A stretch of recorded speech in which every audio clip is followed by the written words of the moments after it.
28 ফেব্রুয়ারি তেহরানের আকাশ তখন ভোরের প্রথম আলোর জন্য প্রস্তুতি নিচ্ছিল।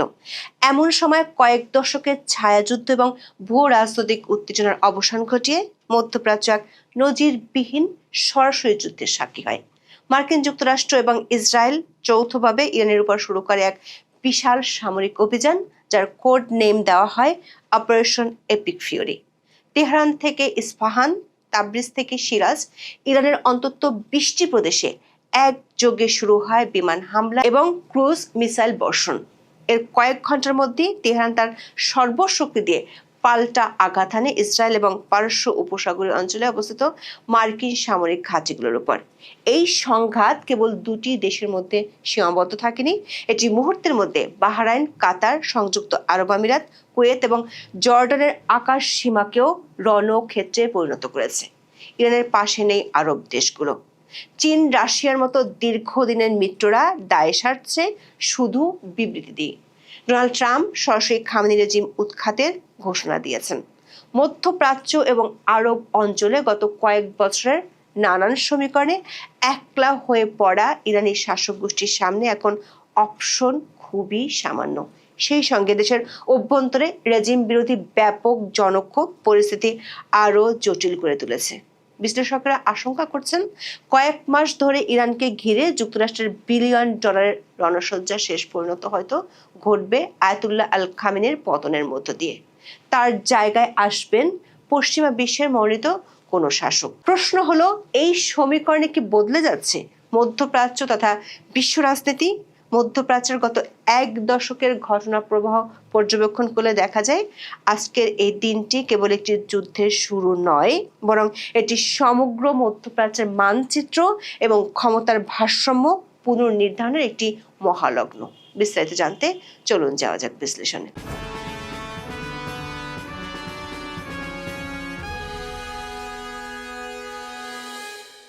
অপারেশন এপিক ফিউরি কোনো আকস্মিক ঘটনা নয়, এর পেছনে রয়েছে কয়েক বছরের পুঞ্জীভূত উত্তেজনা, বিশেষ করে 2025 সালের জুন মাসের 12 দিনের যুদ্ধ এবং পরবর্তী অভ্যন্তরীণ অস্থিতিশীলতা। 2025 সালের সেই যুদ্ধের ক্ষত ইরান এখনো কাটিয়ে উঠতে পারেনি, যেখানে অন্তত 610 জন ইরানি নাগরিক প্রাণ হারিয়েছিলেন এবং নাতানজো ও ফোর্দোর পরমাণু স্থাপনাগুলো প্রথমবারের মতো সরাসরি মার্কিন ও ইসরায়েলি আক্রমণের শিকার হয়েছিল। মাত্র এক বছরের মধ্যে কয়েক দফা গভীর সংকটে পড়েছে ইরানের খামেনি রেজিম। শুধু বাইরের শক্তির হামলা নয়, অভূতপূর্ব জনবিক্ষোভ দেখা গেছে সাম্প্রতিক সময়। রিয়ালের অভাবনীয় দরপতন এবং মুদ্রাস্ফীতির প্রতিবাদে জানুয়ারি মাসে তেহরানের গ্র্যান্ড বাজার থেকে শুরু করে প্রতিটি বড় শহরে বিক্ষোভ ছড়িয়ে পড়ে। এই বিক্ষোভ দমনে ইরান সরকার যে কঠোর পথ বেছে নেয় তা আন্তর্জাতিক মহলে তীব্র প্রতিক্রিয়ার সৃষ্টি করে। এতে নিহত হন হাজার হাজার মানুষ। কয়েকটি মানবাধিকার সংস্থার হিসাবে প্রাণহানির সংখ্যা 30,000-এরও বেশি। মার্কিন প্রেসিডেন্ট ডোনাল্ড ট্রাম্প এই হত্যাকাণ্ডকে রেড লাইন বা চূড়ান্ত সীমা হিসেবে ঘোষণা করেছিলেন। বিশ্লেষকদের মতে, ইরানের এই অভ্যন্তরীণ দুর্বলতা এবং জনগণের সাথে সরকারের তৈরি হওয়া বিশাল দূরত্বকেই মার্কিন প্রশাসন ও ইসরায়েল তাদের লক্ষ্য অর্জনের সুবর্ণ সুযোগ হিসেবে গ্রহণ করেছে। আমেরিকান প্রেসিডেন্ট ট্রাম্প তার দেওয়া শর্ত মানতে 19 ফেব্রুয়ারি তেহরানকে 15 দিনের সময় বেঁধে দেন। আক্রমণের ঠিক দুদিন আগে 26 ফেব্রুয়ারি জেনেভায় ওমানের মধ্যস্থতায় ইরান ও মার্কিন যুক্তরাষ্ট্রের মধ্যে পরমাণু কর্মসূচি নিয়ে এক গোপন আলোচনা কোনো চুক্তি ছাড়াই শেষ হয়। ট্রাম্পের পক্ষ থেকে ইরানের তিনটি প্রধান পারমাণবিক স্থাপনা ধ্বংস করার দাবি তোলা হয়। এছাড়া তেহরানের কাছে থাকা সমৃদ্ধ ইউরেনিয়াম যুক্তরাষ্ট্রের কাছে হস্তান্তর করার দাবিও তোলে ওয়াশিংটন। বলা হয়, হামাস ও হিজবুল্লাহর মতো সশস্ত্র গোষ্ঠীগুলোর সঙ্গে সম্পর্ক পুরোপুরি ছেদ করতে হবে। অর্থাৎ এক কথায় আমেরিকার একটি পুতুল সরকারের ভূমিকা দিতে হবে আয়াতুল্লাহ আল খামেনিকে। স্বাভাবিকভাবেই এমন দাবি মানেনি ইরান। দেশটির আলোচকেরা 27 ফেব্রুয়ারি জানান, সমঝোতায় পৌঁছাতে হলে যুক্তরাষ্ট্রকে এসব দাবি প্রত্যাহার করতে হবে। এর কয়েক ঘন্টার মধ্যে তেহরান সহ ইরানের বিভিন্ন শহরে কর্জন তুলে হামলা চালায় আমেরিকা ও ইসরায়েলের বিমান বাহিনী। 28 ফেব্রুয়ারি ভোরের হামলাটি ছিল অত্যন্ত নিখুঁত এবং সুসমন্বিত। পেন্টাগন এবং ইসরায়েল ডিফেন্স ফোর্সেস যৌথভাবে এই অভিযান পরিচালনা করে, যেখানে আকাশপথের পাশাপাশি সাইবার হামলাও চালানো হয়, যাতে ইরানের আকাশ প্রতিরক্ষা ব্যবস্থা অকেজো করে দেওয়া হয়। দর্শক, যুক্তরাষ্ট্র এবং ইসরায়েল একযোগে হামলা শুরু করলেও দুটি অপারেশনের নাম আলাদা। আমেরিকার অভিযানের নাম অপারেশন এপিক ফিউরি, অন্যদিকে ইসরায়েলটির নাম অপারেশন লায়ন্স রোড। আক্রমণের প্রথম তরঙ্গে লক্ষ্যবস্তু করা হয় তেহরানের পস্তুর ডিস্ট্রিক্ট এবং কেশ ভারদস্ত এলাকাকে, যেখানে ইরানের সর্বোচ্চ নেতা আয়াতুল্লাহ আল খামেনির কার্যালয় এবং রাষ্ট্রপতির বাসভবন অবস্থিত। স্যাটেলাইট চিত্রে দেখা গেছে খামেনির বাসভবন চত্বরের একাংশ পুরোপুরি ধ্বংসস্তূপে পরিণত হয়েছে। ইসরায়েলি গোয়েন্দা সংস্থা মোসাদ দাবি করেছে তারা খামেনি এবং প্রেসিডেন্ট মাসুদ পেজেশকিয়ানকে সরাসরি লক্ষ্যবস্তু করেছিল। মার্কিন এবং ইসরায়েলি সামরিক বাহিনীর আক্রমণ মূলত তিনটি স্তরে বিভক্ত ছিল। এক, নেতৃত্ব উচ্ছেদ, যার লক্ষ্য ছিল সরকারি কমান্ড সেন্টার এবং নেতৃত্বের বাসভবন। দুই, পরমাণু অবকাঠামো, বিশেষ করে ফোর্দো, নাতাঞ্জ এবং ইস্পাহানের অবশিষ্ট পরমাণু গবেষণাগার। তিন, ক্ষেপণাস্ত্র ও ড্রোন কারখানা, যার লক্ষ্য আইআরজিসির ড্রোন উৎপাদন কেন্দ্র এবং ব্যালিস্টিক মিসাইল সাইলো। আক্রমণ চলাকালীন প্রেসিডেন্ট ডোনাল্ড ট্রাম্প তার ট্রুথ সোশ্যাল প্ল্যাটফর্মে এক নাটকীয় ভিডিও বার্তা প্রচার করেন। তিনি ইরানের জনগণকে উদ্দেশ্য করে বলেন, আপনাদের মুক্তির সময় আসন্ন, আপনাদের সরকারকে দখল করে নিন। এটি কেবল একটি সামরিক ঘোষণা ছিল না, বরং কয়েক দশকের মধ্যে মার্কিন যুক্তরাষ্ট্রের পক্ষ থেকে ইরানে প্রকাশ্য রেজিম চেঞ্জ বা শাসন পরিবর্তনের প্রথম সরাসরি ডাক। ইরান দীর্ঘ সময় ধরে যে প্রক্সি যুদ্ধের কৌশল অবলম্বন করেছিল তা এবার সরাসরি যুদ্ধের রূপ নেয়। আইআরজিসি তাদের পাল্টা অভিযানের নাম দেয় অপারেশন ট্রু প্রমিস 4। ইরানের উত্তর পশ্চিম এবং দক্ষিণ উপকূল থেকে শত শত ড্রোন এবং ব্যালিস্টিক মিসাইল ইসরায়েল এবং উপসাগরীয় দেশগুলোর দিকে নিক্ষেপ করা হয়। ইরানের পাল্টা হামলার মূল কেন্দ্র ছিল পারস্য উপসাগরীয় দেশগুলো, যারা দীর্ঘকাল ধরে মার্কিন সামরিক ঘাঁটিগুলোকে আশ্রয় দিয়ে আসছে। কাতারের দোহার আল উদাইদ বিমান ঘাঁটিতে একাধিক মিসাইল আঘাত হানার খবর পাওয়া গেছে। কাতারি প্রতিরক্ষা মন্ত্রণালয় জানিয়েছে তারা বেশ কিছু ক্ষেপণাস্ত্র ভূপাতিত করেছে, তবে একটি ভিডিওতে ঘাঁটির ভেতর বিস্ফোরণ হতে দেখা গেছে। বাহরাইনে মার্কিন পঞ্চম নৌবহরের সদর দপ্তর মানমাতে সাইরেন বেজে ওঠে এবং ইরানি মিসাইল সেখানে সরাসরি আঘাত হানে বলে বাহরাইন কর্তৃপক্ষ নিশ্চিত করে। আবুধাবি এবং দুবাইতে বড় ধরনের বিস্ফোরণ ঘটে। আমিরাতি কর্তৃপক্ষ জানিয়েছে শারাফনিলার আঘাতে অন্তত একজন বেসামরিক নাগরিক নিহত হয়েছেন। সৌদি আরবের রিয়াদে বিস্ফোরণের শব্দ শোনা গেছে, তবে পাল্টা হামলা ইরানের জন্য আরও জটিল পরিস্থিতি তৈরি করেছে। আরব দেশগুলো এই ঘটনাকে জাতীয় সার্বভৌমত্ব ও আন্তর্জাতিক আইনের চরম লঙ্ঘন হিসেবে আখ্যায়িত করেছে। উপসাগরের দেশগুলোয় ইরানের হামলার কঠোর নিন্দা জানিয়েছে সৌদি আরবও। হুঁশিয়ারি দিয়ে তারা বলেছে, রাষ্ট্রের সার্বভৌমত্ব ও আন্তর্জাতিক আইন লঙ্ঘনের ঘটনা চলতে থাকলে কঠোর পরিণতি ভোগ করতে হবে। এতে সহজেই বোঝা যাচ্ছে মধ্যপ্রাচ্য এবং আরব অঞ্চলে এক নিঃসঙ্গ শক্তিতে পরিণত হয়েছে ইরানের খামেনি রেজিম। তাদের দীর্ঘদিনের পুরনো মিত্রদের কেউ আর পাশে নেই। দর্শক, এই যুদ্ধের একটি অত্যন্ত গুরুত্বপূর্ণ দিক হলো অত্যাধুনিক অস্ত্রের ব্যবহার। ইরান দাবি করেছে তারা প্রথমবারের মতো পূর্ণ মাত্রায় তাদের হাইপারসনিক মিসাইল ফাত্তা 2 ব্যবহার করেছে। এই ক্ষেপণাস্ত্রটি শব্দের চেয়ে 13 থেকে 15 গুণ দ্রুত চলতে থাকে। অন্যদিকে ইসরায়েল ও তার অ্যারো 3 ক্ষেপণাস্ত্র প্রতিরক্ষা ব্যবস্থা এবং নবনির্মিত আয়রন বিম লেজার সিস্টেম ব্যবহার করেছে। আয়রন বিম ব্যবহারের মাধ্যমে মাত্র $3 থেকে $5 খরচে একটি ড্রোন ধ্বংস করা সম্ভব, যেখানে আয়রন ডোম মিসাইলের খরচ ছিল $50,000। তবে ফাত্তা 2 এর মতো উচ্চ গতির হাইপারসনিক অস্ত্রের বিরুদ্ধে এই প্রতিরক্ষা ব্যবস্থাগুলো কতটা কার্যকর ছিল তা নিয়ে সামরিক বিশেষজ্ঞদের মধ্যে বিতর্ক রয়েছে। অপারেশন এপিক ফিউরির সবচেয়ে বড় প্রশ্নটি হলো, আয়াতুল্লাহ আল খামেনি কি বেঁচে আছেন? ইসরায়েলি টেলিভিশন চ্যানেল 12 দাবি করেছে যে 86 বছর বয়সী এই সর্বোচ্চ নেতা সম্ভবত হামলায় নিহত হয়েছেন। তবে ইরানের পররাষ্ট্রমন্ত্রী আব্বাস আরাগচি এক সাক্ষাৎকারে দাবি করেছেন খামেনি জীবিত এবং নিরাপদ স্থানে আছেন। তবে খামেনির অবস্থান ও পরিস্থিতি নিয়ে নিশ্চিত কোনো তথ্য পাওয়া না গেলেও হামলায় ইরানের সামরিক নেতৃত্বের অপূরণীয় ক্ষতি হয়েছে। নির্ভরযোগ্য সূত্র অনুযায়ী বেশ কয়েকজন শীর্ষস্থানীয় কমান্ডার এই অভিযানে প্রাণ হারিয়েছেন। এরা হলেন ইরানের প্রতিরক্ষা মন্ত্রী আজিজ নাসিরজাদে, আইআরজিসি পদাতিক বাহিনীর প্রধান মোহাম্মদ পাকপুর এবং সেনাবাহিনী বা আর্তেশের শীর্ষ পর্যায়ের কমান্ডার আমির হাতামি।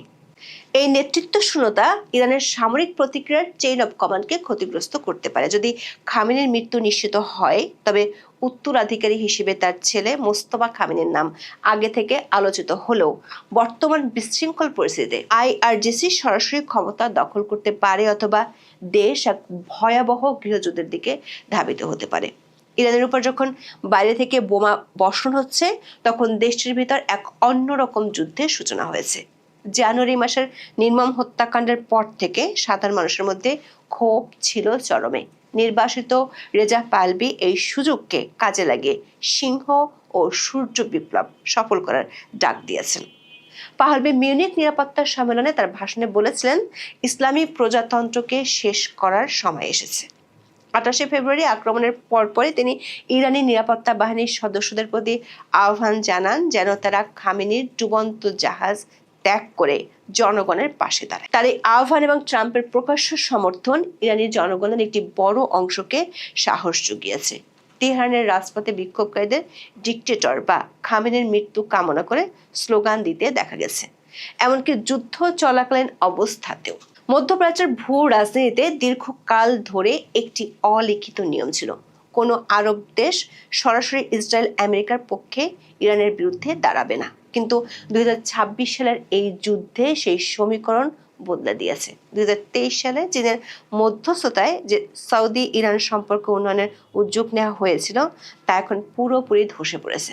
সৌদি আরব অত্যন্ত কড়া ভাষায় ইরানের নিন্দা জানিয়েছে এবং আক্রান্ত উপসাগরীয় দেশগুলো কাতার, আমিরাত, বাহরাইনের প্রতি পূর্ণ সংহতি প্রকাশ করেছে।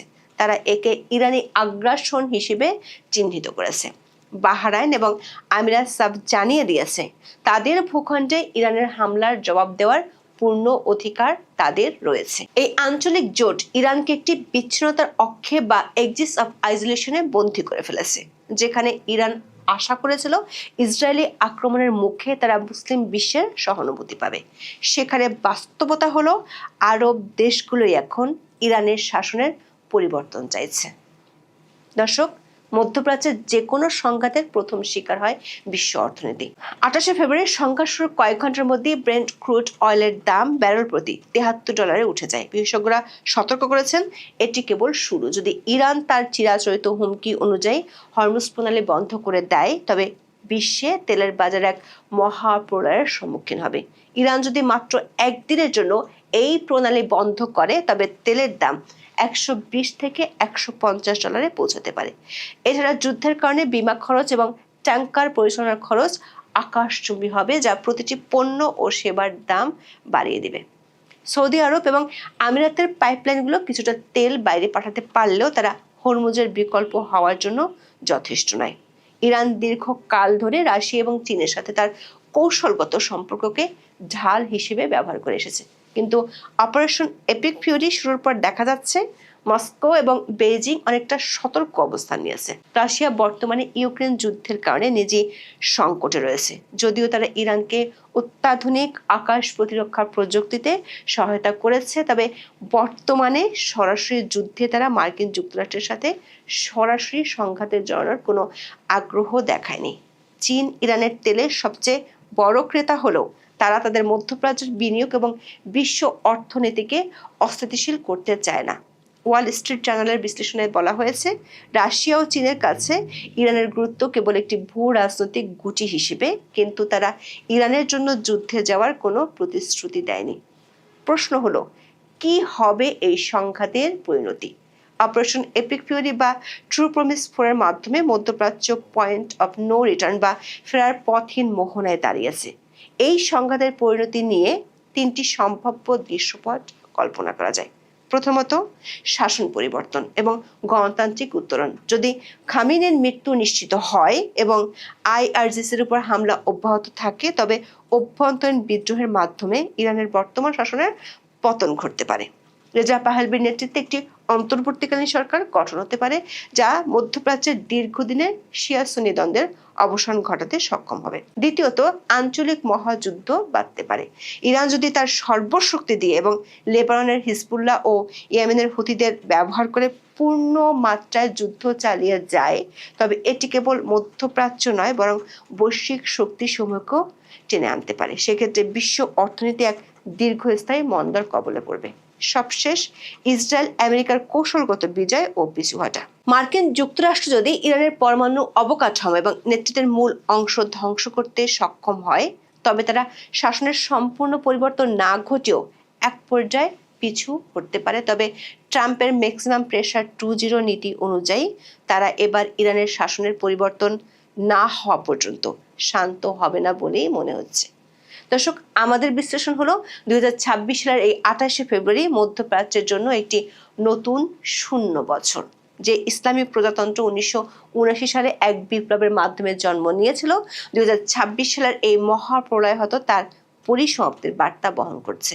তবে পরিবর্তনের মূল ইরান এবং সমগ্র বিশ্বকে কতটুকু দিতে হবে তা নির্ভর করছে সামনের দিনগুলোতে তেহরান এবং ওয়াশিংটনের পরবর্তী পদক্ষেপের উপর।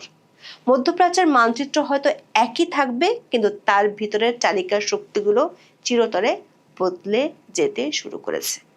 এখন এ পর্যন্ত। সবাই ভালো থাকুন, সুস্থ থাকুন, নিরাপদে থাকুন। দেখা হবে আগামী